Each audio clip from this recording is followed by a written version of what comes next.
mine again. Yeah, I just did. All right, cool. I'm gonna tweet the link. Twitch dot. Oh my god, I can't spell. There's no V in Twitch.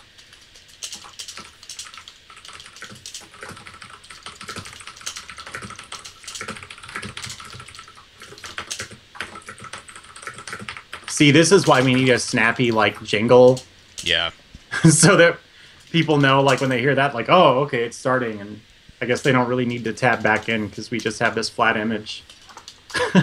Yep, that's my laziness coming through once again. Oh, no, I mean... It is. All right, sure, fine. You're lucky you even have an image to look at. Yeah. All right, hang on.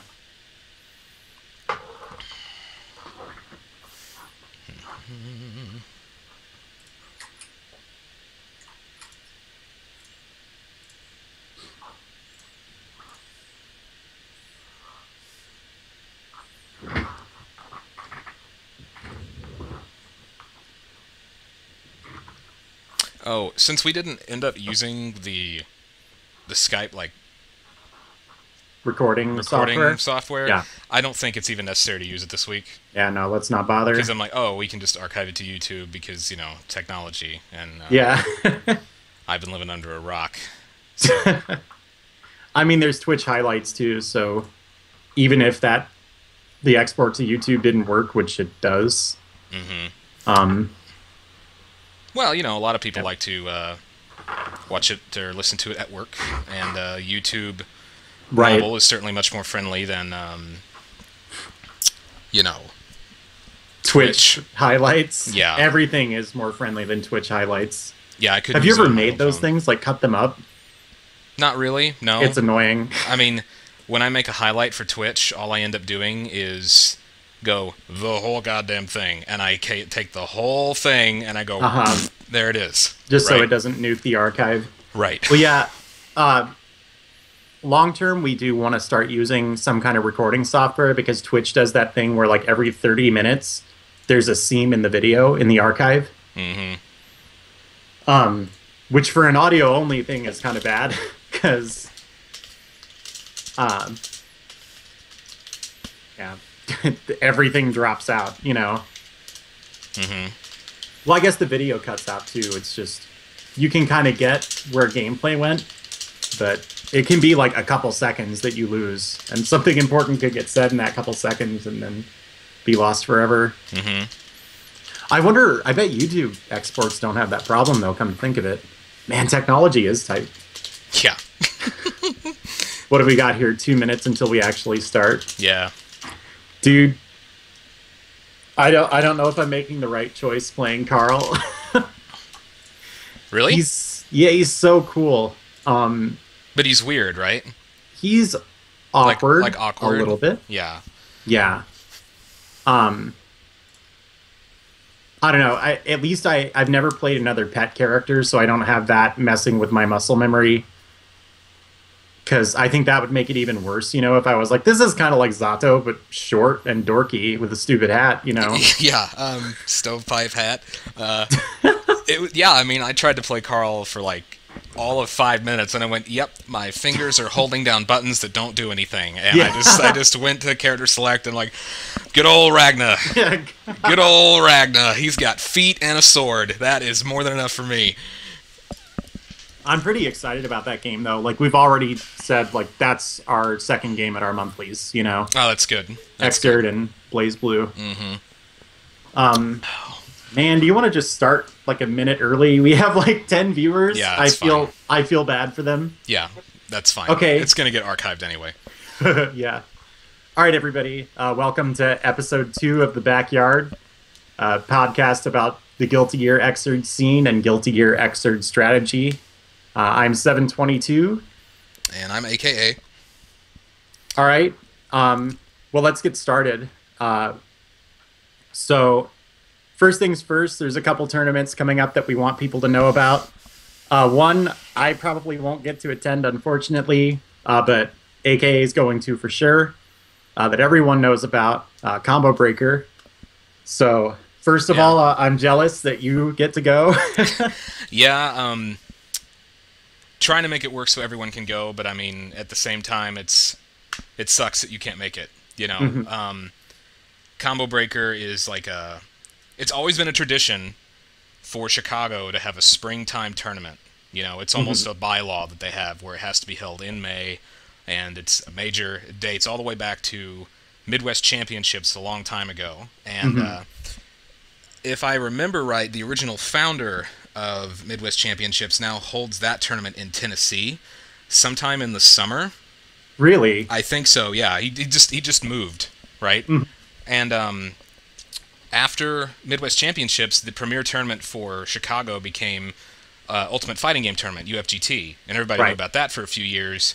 And then Keats, who was running it, has since turned it over to new management, and UFGT is also that is just defunct. It's gone, but Combo Breaker is basically UFGT with the people that helped him run that tournament, right? So it's, as far as I'm concerned, it's business as usual in Chicago. There's a major in spring, in May, there, right? And that'll which one was?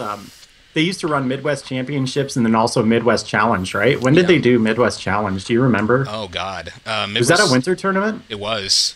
So Frosty Faustings is almost sort of the successor to that. Yeah, Midwest Challenge was in I'm pretty sure it was middle November, late November, early December type tournament, and it went on for a few years. I don't think they went on past 5, if they even got that far in. Oh, I see. I could be wrong. There were a couple years where it was held in February, right? But yeah. I think I went one of those years. Yeah, but Chicago's really cold in February, by the way. Holy crap! I can't take it. I can't take it up there when it's that cold. But yeah. Well, so the name of the tournament's changed several times. Do you think the spirit has changed much since we started attending Midwest Championships way back in the day? Maybe a little bit, but in a more positive way, right? Really? Yeah, because sometimes not everyone was able to afford to take pre-registration and get a ballroom reserved and have vendors and all this other stuff, right? It's the same spirit, I guess. So no, it hasn't changed that much, but the magnitude is much greater than it used to be, you know. Yeah, those were always really fun tournaments too. There's still a chance that I get to go. It's going to hinge on my winning a tournament I'm going to. Were you going to ask me about that? Because I asked you about yours. Yeah, you're going to Max Out. Max Out. That's right. You're going to Max Out. This is something that I guess a lot of people are familiar with because, frankly, it's a good tournament. The production quality of the stream is really high.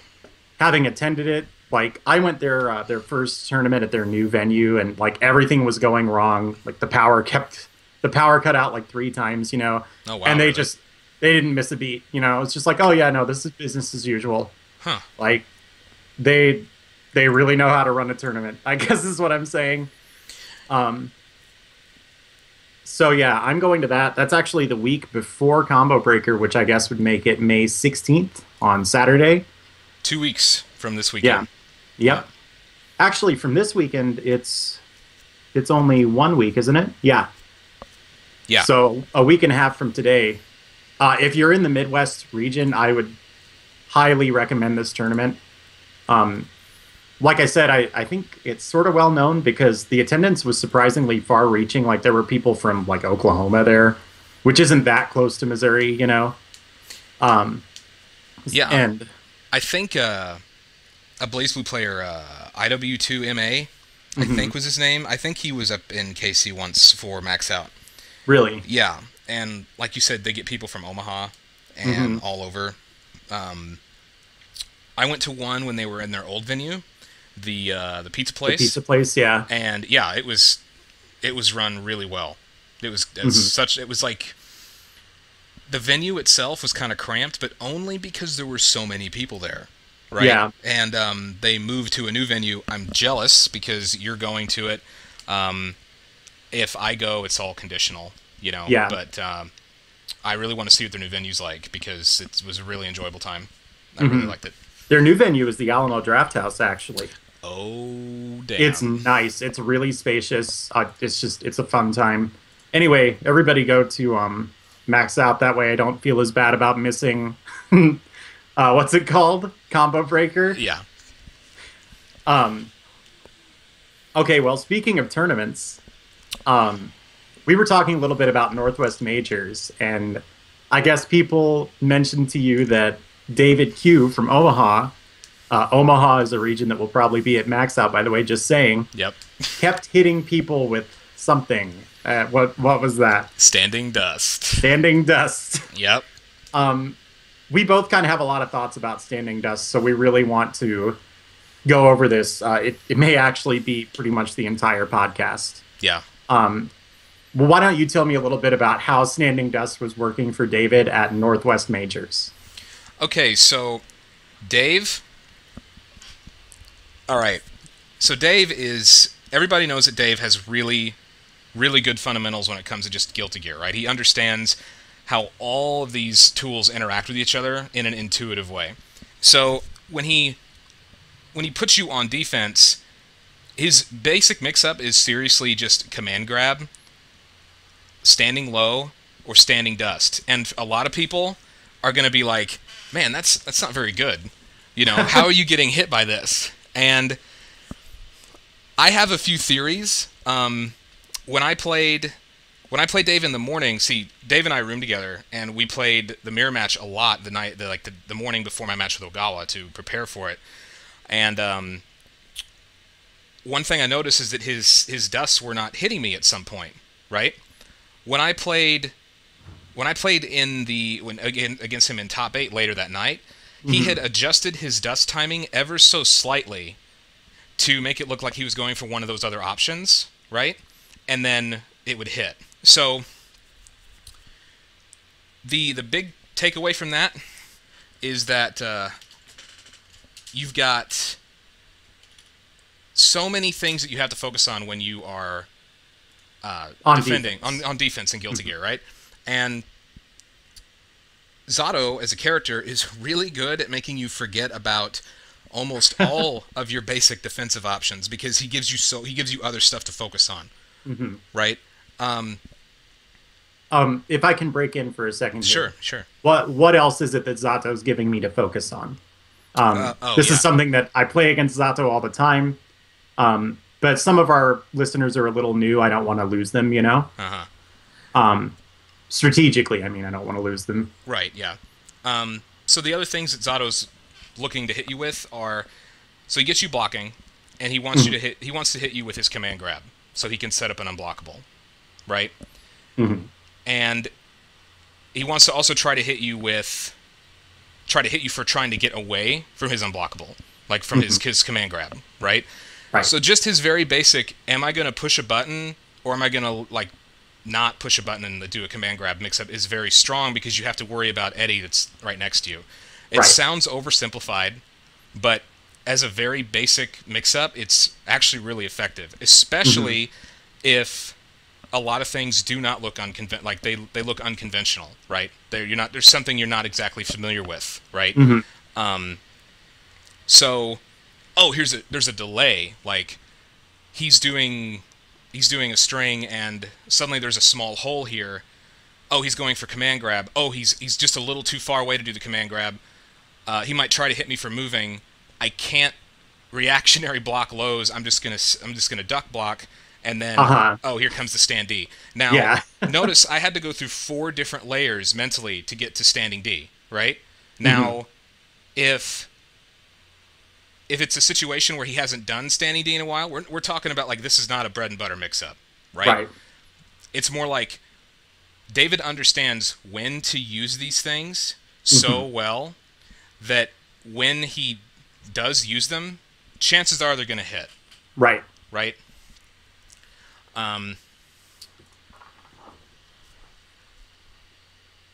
Yeah. Yeah. I also feel like that.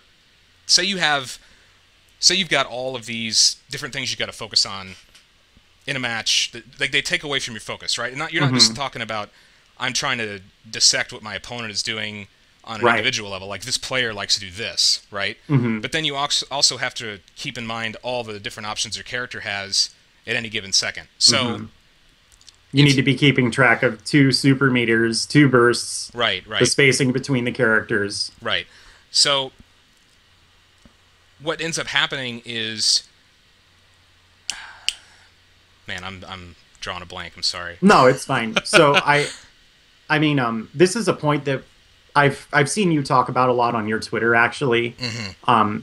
And it's something that I wish got a little more play when we talk about offense, and that's focus is a finite resource. Yeah, that's what I mean. And really, when you're on the offense, what you're trying to do is sap the defender's focus.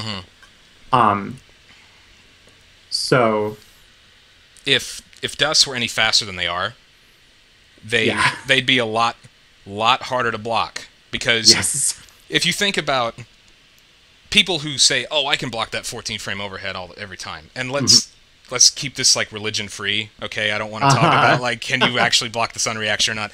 But it's true that if you anticipate an option, you're going to be able to defend against it more easily than if you were not, right? On that same note, if you are not expecting a particular option, it's not even in your spectrum of reality at the moment, that is going to hit you. You're going to pretend like you've never even seen that thing before. Okay? This is why people get hit by Dead Man's Hand with Zato, because a lot of people don't even know it's a move. yeah.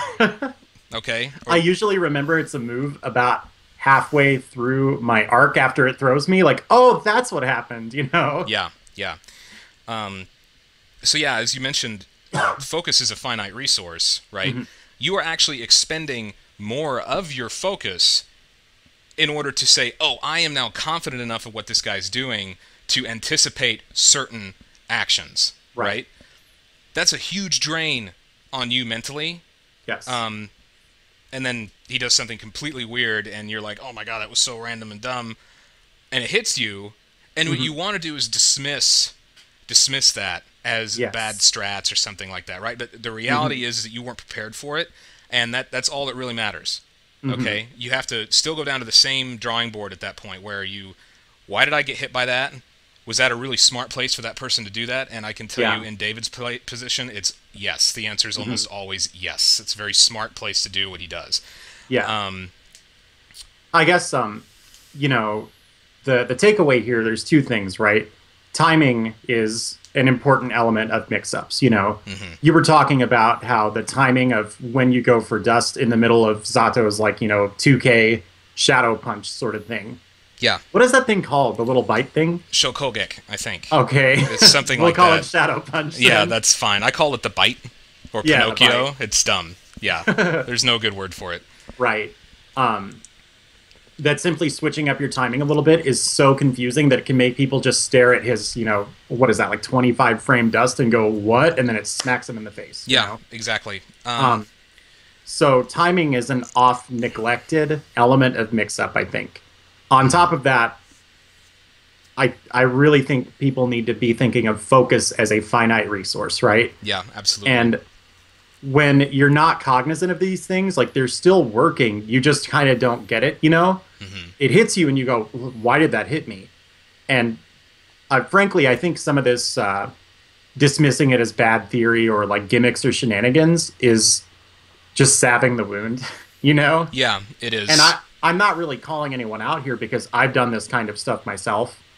But I don't know. I think you need to be open-minded and you need to give your opponents respect, right? Yeah. And when something hits you, maybe in the moment you have to be like, man, that's horseshit, just because you need to keep morale high so you can win the match, right? Yep. In hindsight, ask yourself, why did that hit me? You know?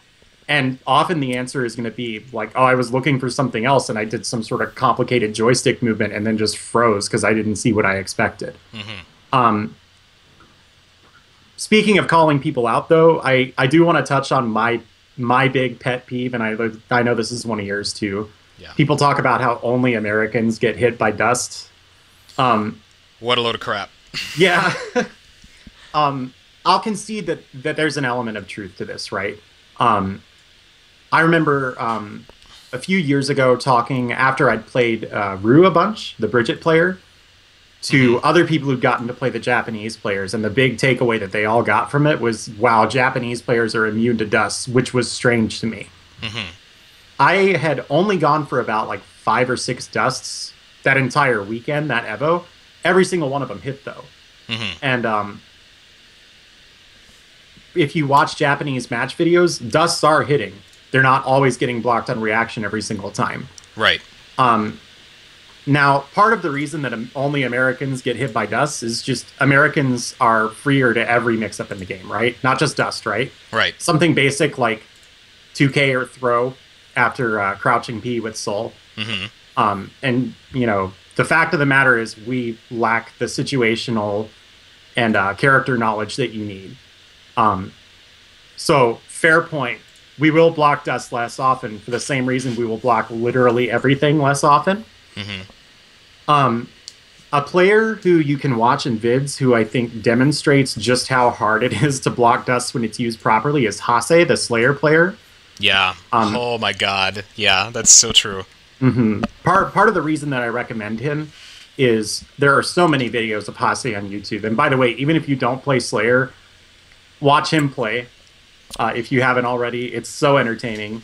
But there's a specific setup that when he goes for it, I see it hit almost every single time. And it's really silly. It's just 2K standing dust. Yep. Have you ever had anyone use that on you? I know we have like 2 or 3 Slayers in our scene. I've been hit by that, and it's for the same exact reason that you're going to talk about in a second. Right. So personally, I remember when the game first came out, a few kind of notable players were getting on Twitter and stuff and saying, I don't see why Slayer is so bad. And when the game first came out, I honestly kind of agreed with them.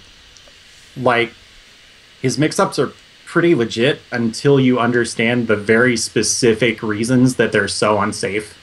And, like, Slayer has to commit to things in this game that before he could leave in his back pocket and just pull out every once in a while when something much safer was not working. Yep. That doesn't fly in this game. You see Slayers of every level just throwing out kick, Mach Punch, hoping to God it hits. Yep. Throwing out 2D, hoping to God it hits. And it's an educated guess. The situation does dictate that it's a possibility, but it's less safe.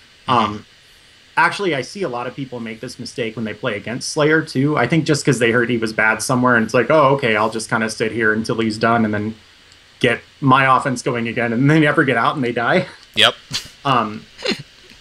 Tell me what you think of this, but personally, when I play against Slayer, I'm looking for a couple big things. One of those is instant blocking kick Mappa. Yep. Because that, I believe, turns it from a -3 move to a -5 move. It may even be more drastic than that, meaning you get a punish, which, considering it's something that he has to go for, what are you going to do, you know? Right. So when I see that, it's like, oh, sweet, I got it. And it's really easy to instant block. So then you get 2P 5S with Elfelt. I believe Zato gets Stan P for instant blocking it. Is that right? Yeah, Stan P sweep. Yep. Yeah. And when are you used to seeing the kick Mach Punch, right? It's after 2K. Yeah. That's also a common place for him to do another 2K or a 2D. And I'm pretty sure the same instant block timing actually covers all 3 of those options. Yep. So he does it because he knows that's what you're looking for, and it always hits, you know? And what we're getting at here is this is a counter to a fuzzy guard. This is something that we want to talk about a little bit because I've been talking to some of the newer players who are listening to this podcast, and we were talking about stuff that's taken for granted as common knowledge among, like, circles of people who've been playing Guilty Gear for, God, what, 10 years at this point. Fuzzy guarding was one of those things. We mentioned fuzzy timings a couple times, and they were like, what is that? So, let's just go into that. Like, let's give a very basic explanation of what fuzzy guarding even is. Okay. So, this is a term that I believe started out in Virtua Fighter. Okay. I'll use a Guilty Gear themed example for, you know, for an endgame example, but in Virtua Fighter, it's the concept of being able to duck attacks that are high, right? Right. Duck throws, okay? Block lows and simultaneously block mids. Mm-hmm. These are 4 different options, right? And you could do them at 4 different timings. Of course, highs and throws would hit at the same time, roughly. So, well, no. The way they did it, it was a jab was the fastest, Mm-hmm. a throw was slightly faster, so you had to be able to duck the throw and the high. Mm-hmm. But The high being the jab, right? Right. I guess, Yeah. okay. No, the throw is the fastest. Mm-hmm. I Yeah, forget- that's I right. forget. Yeah. And then the jab. And then the jab, and then you'd have to be able to block the mid standing while blocking a really slow low. So your final block would be a low, right? Mm-hmm. There's a tutorial for this in Virtua Fighter 4 Evolution on PS2 for people who had played that, but Right. that's the general idea, is that this is a timing that you can use to block most of what a character is doing. Right. Okay? So, an example for Guilty Gear would be against Milia. And this is funny because a lot of people call her, like, completely unblockable, right? There is a mix... There's a... The mix-ups are more layered than this. I just want to have a little disclaimer here. But precisely for the same reasons that 722 is talking about. But the biggest one is, say she's got you in the corner and she's going to do standing kick, and she'll either do 6K or a maximum delay low slash, right? Either of these options is going to lead to a combo, but you can actually fuzzy block both of these things, right? No matter how long she delays her low S, you can still block it low and stand up to block 6K. Mm-hmm. This is something you just kind of do on autopilot on defense. Stronger players will mix up between her options, knowing how to defeat common fuzzy setup or fuzzy block timings that players will use on defense. And weaker players will go, wow, I thought she was unblockable. How come I can't hit this guy? Uh-huh. And then you just they just block everything you do. Mm-hmm. Right? Mm-hmm. So that's a typical fuzzy guard in from a defensive standpoint. I know there's people out there that are listening that will talk about the fuzzy jumps, right? Well, not fuzzy jumps necessarily, but the fuzzy guard, or the fuzzy guards that people have that are like the classic. The best example would be Zato doing Sawblade into jump K, or jump K into 2K. Yeah. Right? There's no fuzzy timing that will save you here. Right. You can't choose to twitch block 2 different options because his jumping kick will leave you in block stun long enough that both of those options will hit at the same time. So it's a real 50-50. Yeah. Right? And the reason he can get away with that is as soon as you block his jumping kick, you, for the duration of block stun, are as tall as your standing hitbox, right? Yeah. So that means if he jump cancels and hits where you're standing, if you're holding down back, you're technically crouching, like crouch blocking and standing at the same time. Right. So this opens up overheads that normally would whiff, which is, I think, where this confusion even comes from, because people will call that a fuzzy setup. I think they used to be called fuzzy jumps, and now I just hear fuzzy. Yeah. Yeah. And this is a different thing, right? We're talking about the defensive fuzzy guard, where you have a mix-up that you know is going to lead into a low that hits like 10 frames later, and then a high that hits like 14 frames later. So you just duck for 10 frames and then hope you stand up before, the next 4 frames pass, right? Right, exactly. You can look at it like this. Fuzzy timing is something that will beat a specific mix-up. In other words, if you know beyond a shadow of a doubt that this 5K is the one where she's either going to do the 6K or the 2S, the fuzzy timing will beat it. Yep. This means that to deal with it, you need to not just be mixing up which option you're going for when you're going high and when you're going low, but also mixing up which mix-up you're doing, like cycling between mix-ups. This is something that I think everybody understands, right? You don't want to just do the same thing every time. Right. But it's much stronger to keep in mind what's going to beat the counter to what you figure they're expecting than to just cycle through the mix-ups at random. Right. And this sort of explains what the dusts are for, right? Mm-hmm. Like we were talking about, Q will use them when he knows you're looking for some sort of like hit throw mix up. He'll set up something that looks like that hit throw, wait just a couple frames, and then hit dust. That gave you enough time to go, I'm in this situation, and then think, wait, no, I'm not. And more than likely, you were standing until like the frame before that dust hit. Yep. And then you went, and crouched. I do this all the time. On defense, I mean. I wish I were that clever on offense. Yeah. And we're talking about fuzzy timings as applied to blocking, but really there are a lot of ways to do it. I think this is something that Street Fighter players, like really high-level Street Fighter players, frankly, have understood for a very long time. Mm-hmm. And probably even now understand a little better than anime players. I don't know if I would go that far because I'm not super familiar with the new anime scene. But when Americans can't block dust as a meme, it does make me wonder. Yeah, I think you said this before, but it's actually really disrespectful to people that know how to use dust properly. Right. And when they see people get hit with it, it just proves that anyone spouting that type of meme is just, frankly, it looks like they don't understand what's going on in that situation. Mm-hmm. Yes. Right? I mean, we talked about sabbing the wound, right? Right. It's like, you see it and you're like, that shouldn't have hit me. And you come up with some sort of reason, right? Yeah. But it's more complicated than that. Mm-hmm. Yeah. A point I want to make about this, again, go watch Hase.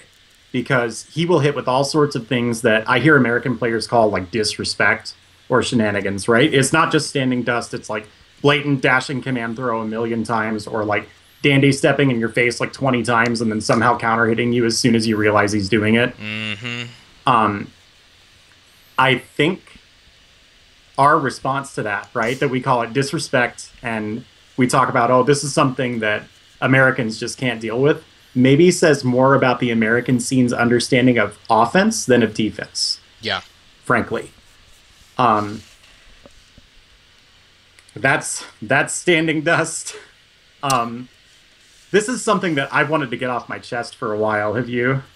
Yeah, I kind of rant to people about this anytime they bring it up, you know, or I have to stop them because I know that I'm going to look, it's not going to be, you know, it's going to be socially awkward if I end up doing it, you know, even if we're at an event or something, and they're like, well, you know, because Americans can't block dust, and I'm just like, actually, you know, it just, yeah, it gets under my skin, too, when I hear people say that. You know, actually, SKD had a really informative post on Dustloop about a very similar topic, right? And he was basically saying a lot of the same stuff that we are in a sense, but, you know, a little more eloquently, I guess. Talking about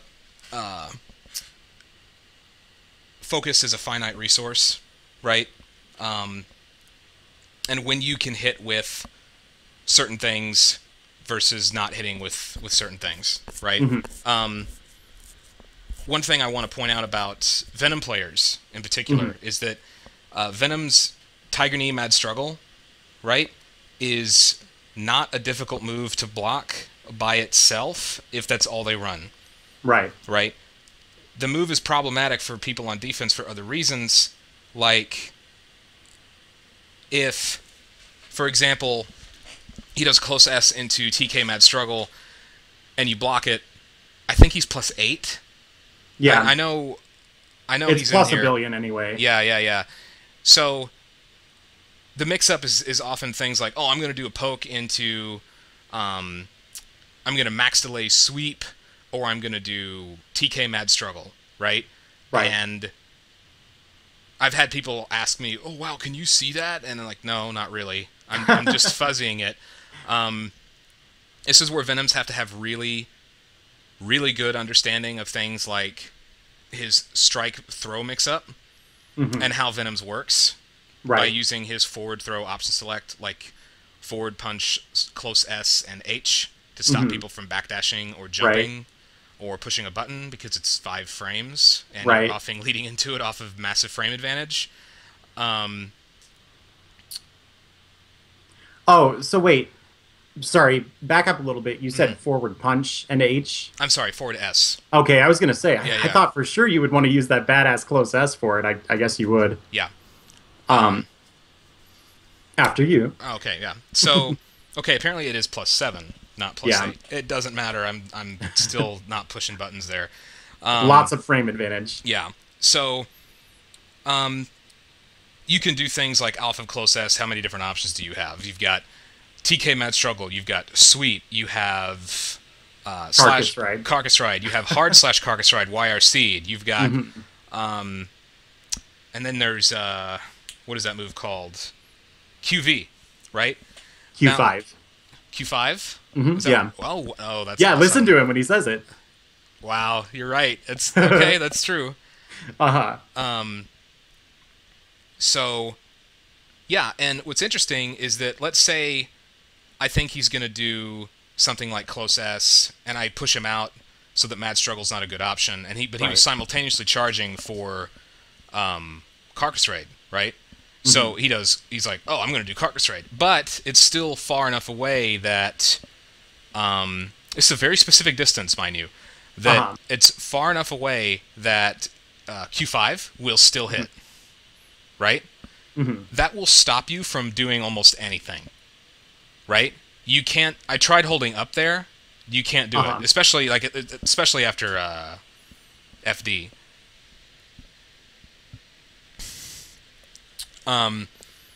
But the point is, you have to be able to mix up options like that just to keep people sitting there, so that you can continue to do your other crap. Like, oh, slash Carcass Raid. Oh, that's jumpable. Oh, it depends on what normal you do it off of, right? But it's jumpable. Okay. Hard slash Right. Carcass Raid is not, and now you're in a worse position if he happens to do that. Right. Right. So you have to use hard slash Carcass Ride, and if he YRCs it, he gets a big fatty mix up or a big Uh-huh. combo, depending on what how you chose to try to escape from it. So you have to be able to do that. You've got you can't just keep sitting there, because he'll just do Mad Struggle all day, and you will never Right. leave block stun. I've been there. Yeah, or you will guess wrong on how many hits it is, because you're trying to instant block it, right? And then you'll get hit, and then he converts it into a big combo, and you just blocked a couple hits, so your guard gauge is cranked, and you know. So you have to be able to mix up between all those options in order to stop people from doing what we talked about this earlier. Like you mentioned, fuzzy jump, Yes. right? And this is a thing I've noticed a lot of people are doing now. I don't necessarily think this is a bad thing. Is putting the word fuzzy before any type of decision they make. This isn't necessarily bad, because it's not completely incorrect, right? There's truth to it. Right. In Persona, everyone talks about the fuzzy jump, and as far as I know, that is now like a litmus test that you must pass if you want to even enter high-level Persona. Uh-huh. And if you don't know how to stop people from fuzzy jumping out of your stuff, and then countering their counter to your fuzzy jump counter, you can't play, Uh-huh. right? Because they That's will like a Get Smart episode. yeah, they will rotate through the options that they need to do on defense, right? But yeah, Persona, they'll do like fuzzy air throw, and I heard people talk to me about how Japanese players playing against lower level players, a lower level player, like say you come to America and they'll do something and they'll go, oh, I do this thing because I saw it in a video, and they do it, and then the Japanese like hold up back and hit air throw after it, Uh-huh. and then they look confused because they're like, oh, you didn't, one, hit me out of that, and two, I didn't air throw you. Right. Those, like, if you understood the situation, those are the only two possible conclusions could have happened there. Is you stop my fuzzy attempt, or, I air throw you out of whatever you were going to do. In no situation, in no reality, is there a place where I get to do up back air throw and whiff it for free and live. Right. Right? So if they see something like that, they go, oh, he just doesn't know. Right? And then they'll kind of roll over you, I guess, or they'll just abuse that. Right? But If I can jump in here. go ahead. Yeah. Sorry. So basically what you're getting at is if you understand the timing of what's coming, then you have some sort of air quotes, fuzzy timing to whatever your response is, be that jump, backdash, air throw, even dead angle or hitting a button on the ground like Zato standing punch. Yep. That will deal with that specific situation, right? And then you move from that mix-up to this meta mix-up of which setup have I even put you in. Right. You know, sometimes when I hear people talk about concepts like this, it frustrates me a little bit because they seem to be under the impression that this is new. This is sort of something that the old generation of fighting gamers didn't really understand and new people are starting to get into. And we touched on this a little bit when I mentioned I think Street Fighter players have gotten fuzzy timings and how they work for an extremely long time. Right. It's something that you're going to have to deal with when you play a game like ST, where the tick throws are like instantaneous and do a third of your life. You know, am I even exaggerating there? I'm almost not. Oh no, it's a legitimate damage option. Yeah, you know? Yeah. I don't know if these are still around anywhere, but like if you Google, you can find them. Seth Killian, back in like 2000 or something, put articles up on SRK called Domination 101, and they were sort of theory fighter for people who didn't understand high-level Street Fighter, often sort of from the tone of, like, you think you understand, but you don't, let me set you straight. One of these articles was called Critical Breakdown, and it talks a lot about how to hit psychic dragon punches, which is something that I guess at the time Alex Valle was really known for. You know, so you were playing against him, and everything seemed fine. You were just running your standard plan and nothing out of the ordinary was happening, and then out of nowhere you'd get dragon punched out of something completely innocuous. Yep. But if you sat there and did nothing, the dragon punch would never come out. And people were kind of blindsided by this when they played against it for the first several times, because it felt like he was just reading their minds, you know? He always knows when I'm going to poke, and then he always knows when I'm going to freeze up, and he just throws me. If you go back and read the explanation of how the psychic dragon punch is performed, basically it's a fuzzy dragon punch motion that turns into a DP when certain conditions are met, right? Like, I know I saw this character animating, that could only be crouching medium kick in this situation, so peace, dragon punch comes out, your back hits the floor. And if you don't know what's happening, it's super confusing. And intimidating. So yeah, don't forget, we are still catching up to ground that Street Fighter players covered at this point close to 20 years ago. That's true. To be fair, there were fewer game mechanics to worry about and to figure out at that time. Yes. Right. But we have technology on our side today, so yeah. Actually, you talking about Street Fighter players in that specific situation makes me realize something about Street Fighter 4. You mentioned to me a long time ago that, like, duck jab, duck, like, say you do 3 duck jabs to a Ryu player. Sure. And it's a true block string. They block all of them. And then you stop doing duck jabs. And they input their uppercut at the end of block stun on the first uppercut. Right. The uppercut gets negative edged and comes out. On the first jab, you mean, right? On the first jab, yeah. Yes. On the first jab. So, if you're not a master of this type of decision-making in 4, you will probably lose more games to people who just input things as soon as their block stun or hit stun is over. More than you should. Right. Right? I just thought that was interesting. Yeah, that was something that frustrated me when I started playing that game, because I like to pretend I knew how to play Street Fighter back when I was, playing Guilty Gear. And I really got fond of those kinds of mix-ups. Like, I don't know, how many jabs am I going to do before I throw you? And it worked pretty well in, like, Alpha 2 or Alpha 3 or something. But in Street Fighter 4, every single time, because the game had, like, a 14-frame reversal window or something, it would come out and hit me. Yeah. And I got taken off guard because, frankly, I'd never really learned to respect players who can reversal all the time, you know? And then Street Fighter 4 democratized that, right? Like, everybody gets reversal if they want it. It's just you probably don't, because you shouldn't be hard reading like that constantly in the middle of someone else's block string. Yeah. But, yeah. So the unifying concepts here are basically timing is an extremely important facet of your offense. If you don't switch it up, these sorts of fuzzy responses, in other words, fuzzy low instant block after Slayer does 2K, fuzzy throw against like Leo doing am I going to cross up or not sort of offense, fuzzy guarding against something like just Milia 5K and then I don't know, what am I going to do? Your timing has to be tricky. And you have to be cognizant of all of those subtleties and be able to cycle between mix-ups so that it's not an option that just completely takes away your offense. Right. Dust is one of many tools you have, at your disposal for that.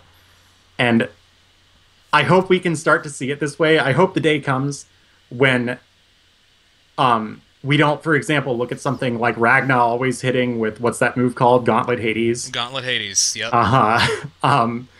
American players in Guilty Gear hitting with dusts all the time and blame the defender for that, right? When the aggressor did something clever there, Now, there's another conversation to be had there about, like, should you always be fuzzy blocking everything? Maybe not, but if people are, then you'd kind of be stupid not to go for Gauntlet Hades or for Standing Dust or even Milia Roll Throw or something like that, right? Right, exactly.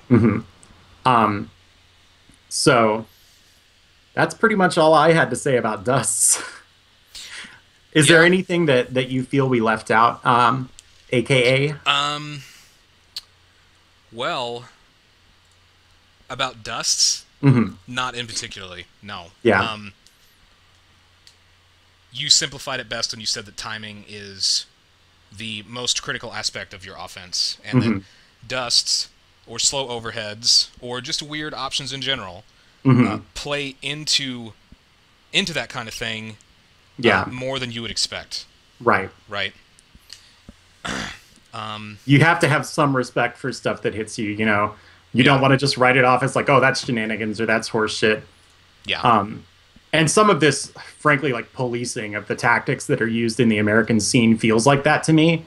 Like it's almost an attempt to put oneself above the rest of the scene and be like, oh, well, if you played where I played, none of that would fly, But who's to say you're doing mix-ups that are complicated enough to set up these options that you feel are gimmicky? Again, like dust, roll throw,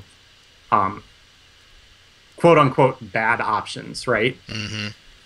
To put it another way, if you could always block dusts on reaction once you'd seen them enough and had enough matchup experience, why would anybody ever jump in Street Fighter, right? Yeah, it's true. Because the jumps in that game are way slower than I'm sure even the slowest dust in Guilty Gear. Now, I do happen to remember, I want to bring you back to this because it was a point that I really enjoyed when we were talking before we went live. So let's say I do a dust, and I'm thinking, this is going to hit. I'm just going to hold up forward, and they block. What happens next? I'm going to air throw. This is a real problem. I think I know I'm guilty of it. Almost everybody I play against is guilty of it, too. Oh, yeah, I am, too. Yep. Especially now that dusts have that big cutscene right when it hits, so you can see, like, oh, okay, it hit. Don't jump after it on block. If you do, it needs to be part of some sort of mix-up, right? Like, Chip has like a +1 standing dust, and Leo's is only -1.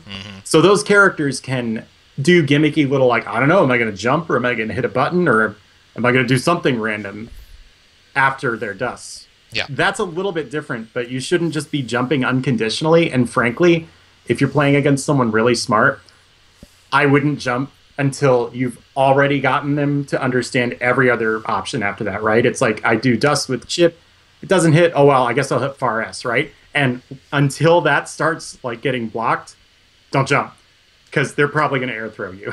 Yeah. That's the number one thing I look for from people whenever I block a dust, is if they jump, right? Dust almost, and it's the other thing, is that jumping, I'm talking about like lazy jump, like here, right? So, like just holding up forward. Right. So if I block a dust and it's mid-screen, it's going to push us out to about match start distance. Right. No joke, right? It's going to push us to about that far, and a lot of people's default spacing option at that point is, oh, I can jump forward and then I have access to all my air normals, like Kai, right? He's like, Right. oh, I'm going to jump forward and hit K, and then if they don't do anything, then I'm just going to, air dash backwards and hit H before I hit the ground, or I might do an air fireball, or I might land and do a poke, This is kind of like why Kai's, full screen space control to stop people from IDing in, and like his, like, I'm going to do neutral fireball game and that kind of stuff from full screen or close to it is pretty good. He's like, this is why this is like one of his safe zones, right? And a lot of people will just default to setting that type of play up off of a block dust, and it's not that good because it's like, oh, you just reset it here, you're going to jump forward now, right? And with Zato, I'm going to tell you that right now I'm probably even going to go hunting with low heavy because you're down frames, and we might trade counter hits. You might jump into my low heavy and get counter hit, or I'll air throw you if it's a situation, just one or the other, right? And if you're scared of one of the two of those options, then I can set my own up, right? Or I'll just take advantage of your hesitation and raw summon. Right. Granted, I'm talking about what I would do, but the point is I have stuff set up for after a block dust around just the basic air throws thing, right? Right. And so many people are still just jumping forward and air throw, like not they're just jumping forward and attempting to establish their dominance. It's something they need to quit doing. Yeah, I actually won a game at our last monthly because of this. Really? I blocked Leo's dust somehow because I've never seen that animation before in my life. And I was like, oh, it's too bad he did that so close because I know what's coming, and I air threw him into the corner and he died. Yeah. I didn't deserve that win. It's just this isn't something that everybody thinks about, and I don't mean to preach because if you watch me, like there should be some videos of my Elfelt against like AKA Zato and stuff on his channel right now in the highlights. If you look at those, watch my dust gets blocked and then I go, huh? And jump up and hit jumping H. And then Zato counter hits me with 2H. I wonder how he knew that was coming. But yeah, it's definitely something to look out for. Yeah. Especially chip players. Chip players should have all kinds of litmus tests, like all kinds of garbage set up after their dust, right? Yes. It's got a lot of range. It's really good after Find Me for obvious reasons, right? But you're +1 and you're chip. People say you can push buttons all day as chip when you're -1 or -2. Yeah. Right? And it's true. So +1 is the equivalent of like +17 for any other character. Basically, yeah. He's like, I'm just gonna K teleport YRC and see what happened. And the guy's like, well, I was just mash and throw. That's all I can do. And it didn't work. Whatever. You got me. Yep, you got me. He's the one. I'm just a regular goober in the Matrix. Yeah. So I don't think you're a regular goober. I think you're more of an Agent Smith. I was. Who's that sorry ass dude who rage quits in the middle of the movie? Like, what's his name? It's not Mouse. It's Cypher. Cypher. That's that guy. Me. You're that Cypher. So you unplug everybody? Yeah. Spoilers for a movie that's 15 years old, by the way. You unplug everybody? Well, you've been there when like somebody dizzies me and I just go to character select and go, good game. Yeah. Same thing. Yeah. Cypher, I want out. I want out of the Matrix. All right, yeah. Fun time. Yeah. We went through our content kind of fast this time. Do you want to use any of the Ask.fm questions you had in your back pocket? Did you have anything else you wanted to go over in regard to timing and focus as a resource? You know what? Not really. I mean, we've said enough about that tonight. Yeah. I think we covered a little bit of it last week, maybe, just off the cuff. And I'm trying to remember what we even talked about last week. And it's on Twitter all over the place, you know. Yes. So there's more than enough there. I can't add to it. Yeah. So I do want to say that I did get a funny Ask FM question, right? Not too long ago. And it says, Dio, since the Milia army in USA seems to have disappeared, will you come and take the Milia crown and save the US Exurd scene? I'm going to say, let Lord Knight or Sim do that. Because I am out. You're done. I am done. I will How play many her. years of Milia did it take to finally get tired of it? 12. 12. 12 years, yeah. I'm done.